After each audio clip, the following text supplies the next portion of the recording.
esforzarte mucho más. No hay nada que consigas fácilmente, porque tienes gran honestidad, trabajo honesto, Dios lo bendecirá. Y hay que levantarse muy temprano, no puedes retrasarte nunca más. Muy agradecidos con el Señor por todas sus bendiciones que derrama en nuestra vida. Saludo cordial en el nombre maravilloso del Señor, deseando que cada uno se encuentre muy prosperado, muy bendecido. Entramos hoy a ver el árbol bonsái, lo que se llama comúnmente escultura viviente. El árbol bonsái es fabricado, es decir, ha sido creado, porque bíblicamente los árboles tienen libre desarrollo.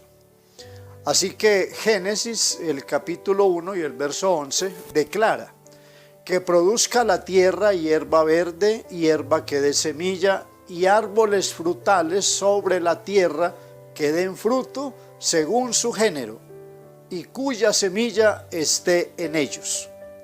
Estamos hablando de la creación, cómo sucedió, cómo funcionó originalmente. Cuando hablamos de bonsái, estamos hablando de un árbol de maceta, árbol pequeño, reducido. Para esto, pues, se requieren varias fórmulas. A medida que desarrollemos estas reflexiones, estas enseñanzas, vamos a descubrir cosas muy importantes y que también son un gran desafío para nuestra vida cristiana, porque todo lo que hemos venido haciendo con estas enseñanzas es crear conciencia, sensibilizar al pueblo de Dios para que no estemos estancados, conformes, pensando que ya lo hicimos todo, que ya lo sabemos todo, cuando en realidad estamos apenas en el proceso, es decir, estamos en el camino. Vamos a investigar un poco sobre esto. Si originalmente se habló de árboles de libre crecimiento, libre reproducción, frutos, con toda su jugosidad, su capacidad, llamemos, nutritiva, ¿de dónde viene este tema del bonsái? La cultura japonesa nos puede aportar algo con relación al tema. Unos 700 años después de Cristo, los chinos habían empezado ya este arte. Había técnicas especiales para cultivar los arbolitos en macetas, es decir, en tiestos. A ellos les fue bien, digamos, en su trabajo, pero fue algo que revolucionó en realidad todo lo relacionado con la horticultura, los jardines, el embellecimiento de los alrededores de los palacios. Inicialmente se origina en China, unos 2000 años atrás. Los monjes taoístas fueron los primeros en promover este trabajo, este cultivo, pero lo hacían en enfoque místico, es decir, como símbolo de la eternidad. Así que el árbol representaba un puente entre lo divino y lo humano, el cielo y la tierra. Esto significa que le daban un perfil de mucha altura, de mucha importancia. Originalmente solo la élite, es decir, las personas pudientes, de rango mayor, tenían acceso a lo que inicialmente se llamó bonsái, empleando espécimes autóctonos recolectados de la naturaleza, árboles que después eran enviados por toda China como lujosos regalos. Es decir, recibir un bonsái para tener en la sala de la casa, para tener en el jardín o en la biblioteca, era un grande tesoro. De ahí entonces se fue propagando. Los chinos, luego los japoneses, y con un éxito, llamemos, notable. Así que Kamakura fue uno de los periodos en que Japón adoptó la mayoría de marcas culturales de China. Y claro, lo introdujo en su propia cultura, logrando pues la extensión, el avance de manera más prominente. Alrededor del año 1800, un grupo de estudiosos de las artes chinas se reunieron acerca de la ciudad de Osaka para discutir los últimos estilos de los árboles en miniatura. Esto significa que hubo hasta debates, congresos, qué era más productivo, qué era más llamativo, bueno, fijar ciertos lineamientos para tener los árboles de mayor atractivo.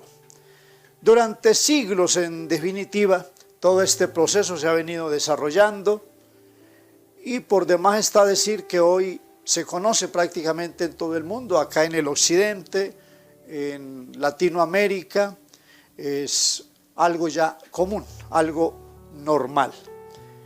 Pero vamos a la parte aplicativa. En realidad, ¿qué queremos decir con el tema de los bonsái? El creyente está llamado a un crecimiento. Es más, cuando leemos en la Biblia el libro de los Hechos, el capítulo 2, está hablando cómo la gente perseveraba en la oración, perseveraba en la Santa Cena, en la oración. Eso significa que había un derrotero, un camino a seguir. Y cuando un creyente actúa bajo esos parámetros, significa que está siendo útil. No solamente su familia, sus allegados, sino el entorno en general recibe beneficios de un creyente en pleno crecimiento y con buena productividad. Pero si a ese creyente se le limita, es decir, se le prohíbe hacer ciertas cosas, que es muy común, decirle aún no puede evangelizar, aún no puede predicar, aún usted no puede llevar el mensaje a otras personas, debe esperar más tiempo. Analicemos un poco esta parte. Está bien que se toman medidas, hay niños espirituales, están apenas conociendo la palabra, están en vía de desarrollo. Pero vayamos a los testimonios bíblicos, por si hay alguna duda. Jesús expulsa del endemoniado gadareno un promedio de 2000 demonios. Eso lo hizo en las horas de la mañana. El gadareno dormía en los sepulcros, se golpeaba con piedras. El que lo guiaba o los tutores tenían que atarlos con cadenas y aún así dice que rompía las cadenas. Total, el Señor lo libera de la legión de demonios. Ahora él quería juntarse con Jesús, es decir, estar cerca, mirar sus milagros, oír su palabra. Pero ocurrió algo interesante. Jesús le dijo: vete a tu casa y a los tuyos y cuéntales cuán grandes cosas ha hecho el Señor contigo y cómo ha tenido de ti misericordia.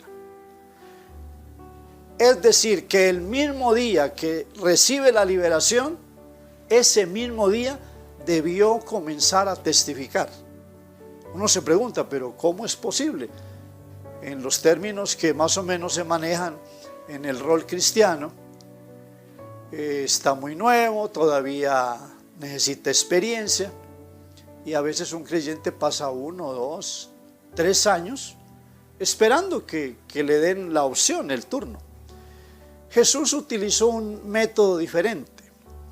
El testimonio del gadareno estaba fresco. Es más, podía mostrar las heridas que él se hacía con las piedras. Podía mostrar las heridas fruto o resultado de las cadenas con las que trataban de sujetarlo. Pero así, con esa experiencia viva, él debió ir y dar testimonio. Es de esperarse que no dio una enseñanza complicada, que no hizo un estudio profundo. No, pero el testimonio era fresco, era vivo, era real. Y la gente debió asombrarse muchísimo al escucharlo, pues lo habían visto 1 o 2 días antes en una condición deplorable, totalmente poseído por los demonios. Así que eso era muy contundente. Pero hay otro ejemplo, la samaritana. La samaritana tenía una vida desordenada en términos de ética y moral. Jesús le dice, ve y llama a tu marido. Ella dice, no, no tengo marido. Jesús le dice, esto has dicho con verdad, porque 5 maridos has tenido y el que ahora tienes no es tu marido. Es decir, que la vida moral de esta señora no era la mejor. Bueno, continuaron la charla. El Señor descubrió todo lo que había en el corazón de ella, le explicó el tema de la adoración.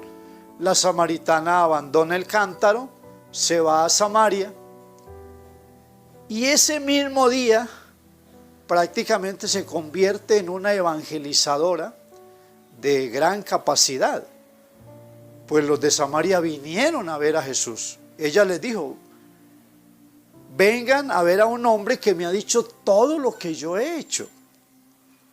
Y efectivamente vinieron, Jesús fue con ellos, estuvo 2 días, hubo una gran campaña. Y ya le dijeron, ya no creemos solamente por tu dicho, ahora entendemos que este es verdaderamente el Cristo, el Salvador del mundo. Y así pudiéramos citar muchos otros ejemplos.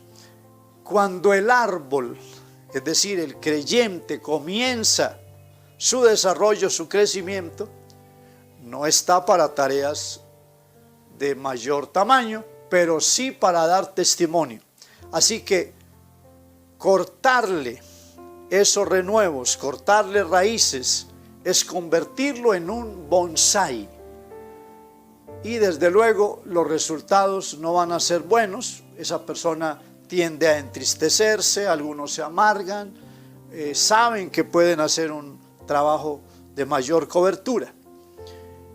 La idea entonces con estas reflexiones es que dejemos de fabricar bonsáis, es decir, creyentes de maceta, árboles ornamentales que solo están en las iglesias para adornar y pasan en las bancas del auditorio meses y años, pero sin una vida fructífera, una vida fértil, unos renuevos que llaman la atención, un fruto jugoso, porque como veremos en su momento, el fruto del árbol bonsái no tiene la riqueza de nutrientes, es miniatura, definitivamente no tiene la calidad.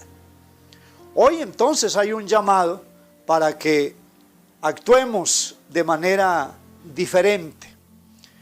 Hay quienes se han metido en la maceta de su propio orgullo, su egocentrismo, han dejado de lado la fertilidad. Y claro, el encerrarse en sí mismo es encerrarse en el yo, en mis ideas, mi capricho, mi capacidad, lo que a mí me gusta. El creyente no está llamado a eso. Así que a romper la maceta del orgullo, del personalismo, y digamos como Pablo, ya no vivo yo, sino que Cristo vive en mí. Así que hagamos a un lado todo aquello que impida el feliz, natural y muy buen desarrollo de la vida cristiana. Rompamos esa maceta de conformismo, de incredulidad, porque todo se reproduce según su especie. Así que estamos llamados a crecer con mayor ligereza, mayor abundancia y desde luego a producir las mejores cosechas.